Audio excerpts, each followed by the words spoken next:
क्षितिजल पावक गगन समीरा पंच रचित अति अधम शरीरा।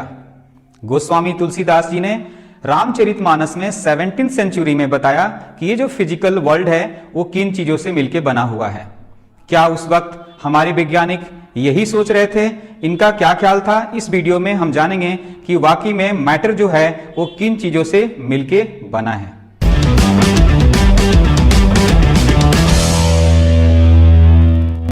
मैटर है क्या? मैटर जो कुछ भी हम देख पा रहे हैं, जो चीज में मास होती है, जिसमें वॉल्यूम होता है, जो जगह घेरता है, उसको हम मैटर कह सकते हैं। यानी कि जिस चेयर पे मैं बैठा हूं, यानी अपने आप को, सोफे को, टेबल को, लैपटॉप को, मोबाइल को हम मैटर कह सकते हैं। यानी कि एवरीथिंग इज मैटर। हम केवल विज्ञान में, साइंस में उन्हीं चीजों को बॉदर करते हैं जो चीजों का फैक्ट्स होता है। गोस्वामी तुलसीदास जी ने जो श्लोक में बताए थे वो फिलॉसफी था। जो हमारे मॉडर्न साइंटिस्ट थे बिल्कुल उनसे वो अलग है। जैसे कि नॉन फिजिकल थिंग्स जो होता है, जैसे कि हम अपनी फीलिंग्स को मेजर नहीं कर सकते हैं। किसी पिक्चर में कहा है शाहरुख खान ने काजल से कि काजल मेरे प्यार को तुम माप नहीं सकते, तो काजल क्या आइंस्टाइन भी नहीं मेजर कर सकता है। केवल हम विज्ञान में उन्हीं चीजों को बॉदर करते हैं जिनका कोई फैक्ट्स होता है, जिनका कोई मेजरमेंट हम कर सकते हैं। तो मॉडर्न साइंटिस्ट के अनुसार से जो मैटर है उसके 5 प्रकार है, जो कि गोस्वामी तुलसीदास जी के अनुसार से अलग है, जो कि सॉलिड, लिक्विड, गैस, प्लाज्मा और बोज आइंस्टाइन कंडेंसेट है। तुलसीदास जी के अनुसार जो 5 प्रकार है मैटर का, वो है अर्थ, जिसको हम क्षिति कहते हैं, जल यानी कि लिक्विड, फायर पावक, गगन स्काई और वायु यानी कि समीरा। ये 5 प्रकार तुलसीदास जी के अनुसार है। तो सवाल ये उठता है कि मैटर का स्मॉलेस्ट पार्ट क्या है? मैटर का स्मॉलेस्ट पार्ट है एटम, जो कि 1803 में जॉन डाल्टन ने बताया कि एटम जो है वो मैटर का इनडिविजिबल पार्ट है, जिसको हम डिवाइड नहीं कर सकते हैं। तो अब प्रश्न ये उठता है कि ये कितना स्मॉलेस्ट हो सकता है? क्या हम इसको देख सकते हैं? क्या हम इसको ऑब्जर्व कर सकते हैं? इसके बारे में इसको हम एक एग्जाम्पल से समझते हैं कि एटम कितना स्मॉलेस्ट हो सकता है। सबसे छोटी चीज हम क्या देख सकते हैं अपने नेकडाई से? हम एक एग्जाम्पल ले सकते हैं, अपने हेयर का एक बाल का पीस ले लेते हैं, उसको इमेजिन करते हैं। उसका डायमेंशन क्या हो सकता है? 1 मिलीमीटर एप्रॉक्स, यानी कि 1 मिलीमीटर 10⁻³ मीटर। अब उसको, उस हेयर को हम 10 लाख पार्ट्स में इक्वल बिट्स में डिवाइड कर दें तो उसका डायमेंशन कितना हो जाएगा? यानी कि 10⁻⁻⁶, यानी कि ये टोटल हो गया नैनो में। 10⁻³ तो पहले था और 10⁻⁶, 10⁻⁹, यानी कि उसको एक बार और हमने डिवाइड कर दिया इक्वल विड्थ में, तो उसका डायमेंशन हो जाना है 10⁻⁻10 में। यानी कि जो एटम का डायमेंशन है इतना छोटा है, 10⁻⁻10 मीटर।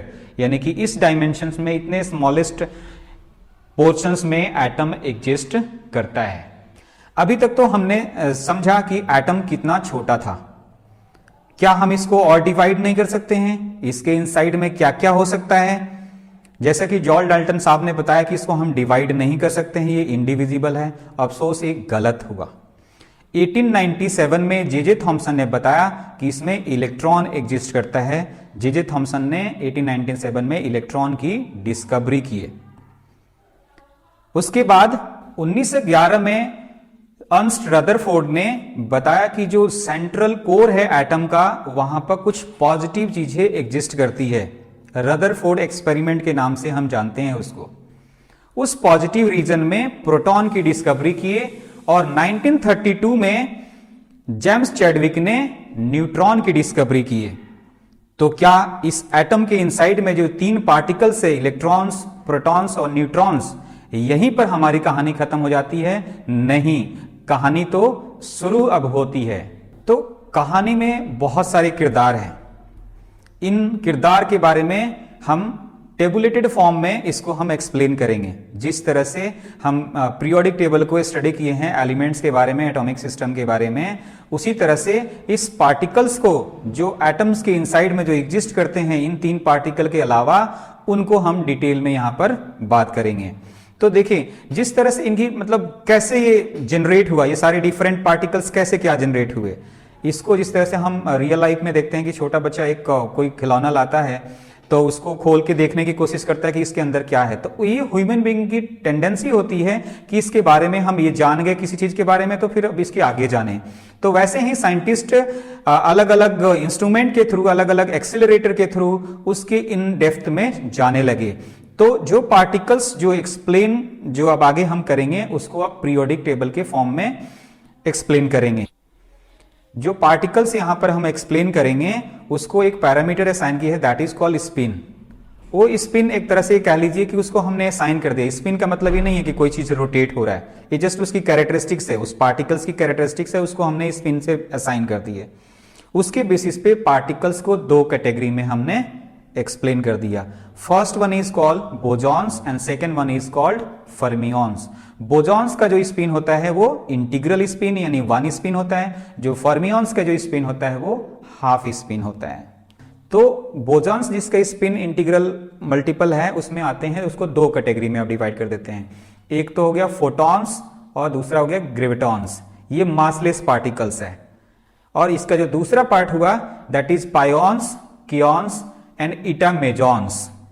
अब पायोन्स के भी तीन पार्ट हो गए, पायोन्स पॉजिटिव, पायोन्स नेगेटिव एंड पायोन्स न्यूट्रल। क्योन्स के भी चार पार्ट हो गए, क्योन्स पॉजिटिव, क्योन्स नेगेटिव, क्योन्स न्यूट्रल और क्योन्स न्यूट्रल बार। ये तो हुई स्पिन इंटीग्रल पार्टिकल जिसमें फोटॉन्स ग्रेविटॉन्स के मास नहीं होते हैं और बाकी जो पार्टिकल्स की बात की है उसमें मास एग्जिस्ट करते हैं। अब जिनके स्पिन हाफ होते हैं उसको हम दो पार्ट्स में, एक तो लेप्टॉन्स हो गया, दूसरा बेरियंस। लेप्टॉन्स किसका मतलब होगा लाइटर वंस, बेरियंस यानी कि हैवियर वंस। जो लेप्टॉन्स है वो उसमें तीन पार्ट हो गए, इलेक्ट्रॉन उसके न्यूट्रिनो, म्यूऑन्स उसके न्यूट्रिनो, टाउऑन्स और उसके न्यूट्रिनो।